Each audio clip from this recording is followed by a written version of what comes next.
Joined by a very special guest now, Steve Papp, just getting back from the World Junior Championships as a referee, and always a different perspective coming from a referee rather than talking to a player or a coach. So tell me about the World Juniors. I mean, it must have been a great experience going to Sweden. Yeah, it was an amazing experience being a hockey fan, growing up watching the World Juniors. It was such an amazing tournament to follow as a kid, and then to be involved in it as a referee was just a spectacular accomplishment, and a good couple of weeks over there. Your first one, right? Yes, it was my first World Juniors, yeah. How's a referee become a referee in the World Juniors? Well, I mean, in kind of getting into the IIHF kind of assignments and tournaments, you kind of get nominated by your branch or your country.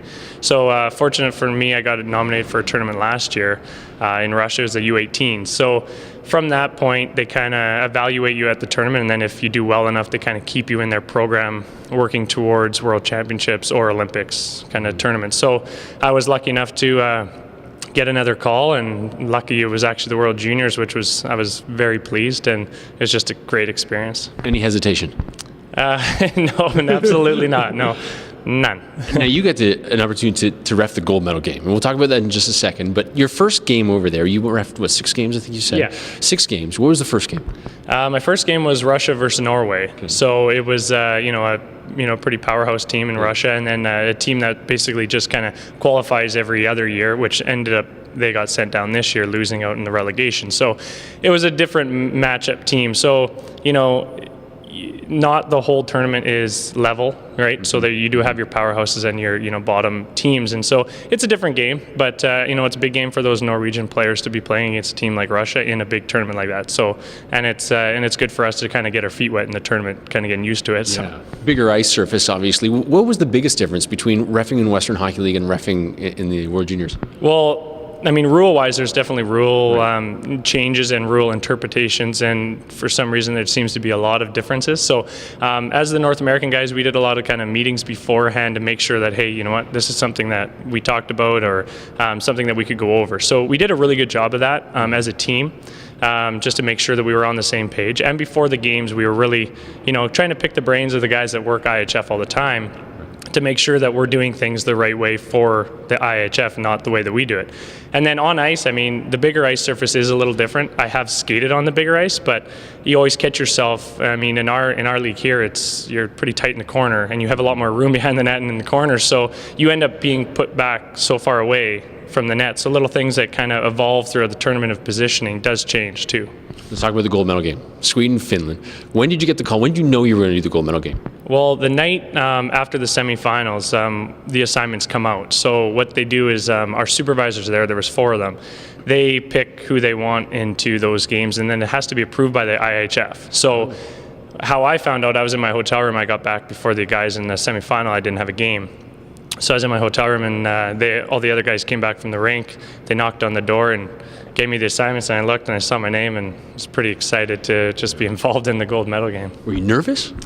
I was nervous when I was on the ice. I mean, I get nervous for every game. I imagine most guys do. They might not tell you. But I wasn't nervous before the game, which was kind of odd. I felt like comfortable. I've been involved in a lot of big games in our league and whatnot. But once I got on there, the atmosphere was great, and you just know that there's so many people watching. So you try to make sure that isn't in your mindset, and you just go out and officiate the hockey game, which I felt like I did. But in the back of your mind, you do know that it's a lot of people watching. It's a pretty big game. So did you get caught though, just thinking maybe for just a split second that you're part of a gold medal game at the World Juniors? Just kind of get caught in the whole moment? Yeah, I mean, in that timeouts where you kind of have a moment to look up. I sat in the crowd for a lot of games, and the Swedish fans were unbelievable.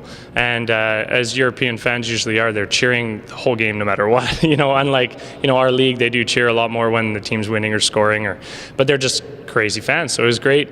So I did see the crowd beforehand. So when I was on the ice and it was a full barn, and there was a lot of Canadian sweaters there still supporting Canada even though they weren't in, you kind of look around once in a while and you kind of realize you're there, and it's an amazing feeling. When Finland wins, they score the goal in overtime. Where were you? I was pointing the goal actually behind the net. So it's funny, in this tournament, they actually had these nets that were double meshed at the bottom, so it was really hard to see when the puck went in. There's actually a goal in that game that I never even saw if it went in or not, and yet on the replay it's completely obvious. But they're really they're double meshed at the bottom. So at that point, I said, okay, well, I got to get to the net to make sure. Like, if it comes down to my decision, I need to know. So I just skated towards the net, and the guy put the puck in and pointed goal, and Finland just went nuts. It was a pretty emotional moment, that's for sure. You get off the ice right away when the team is celebrating, they just won a gold medal. Do you just kind of stay out of the way? Well, no, we actually we have to stay out for the handshakes and all that stuff. And in the finals of tournaments, we do get a kind of an award as well.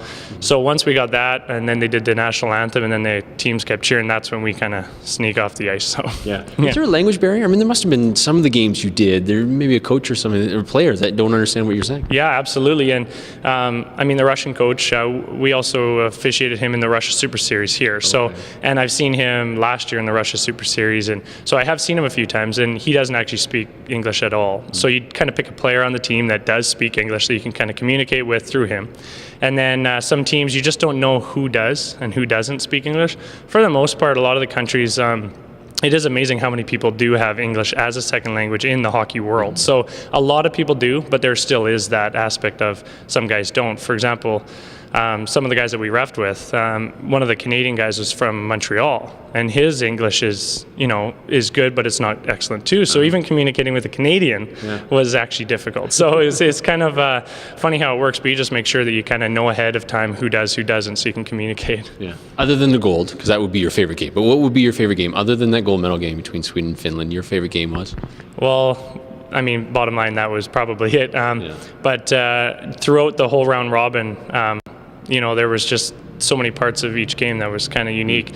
It all basically was, any game that was on TV was pretty unique for me because I had a lot of family and friends that were supporting me back home. So anytime that they saw me on TV, they were kind of sending me a picture or kind of saying, good call, bad call, whatever. So it was pretty amazing the support I had from back home. Ranking as far as your refereeing resume, where does it rank on the resume? Yeah, it's definitely top, yeah, for sure. Just being in, like it said, a tournament that is just so big in Canada. I mean, there was 4,000 some fans went over there from Canada. So the other European guys just, it puts them into perspective how Canadian fans take this tournament. It's just huge.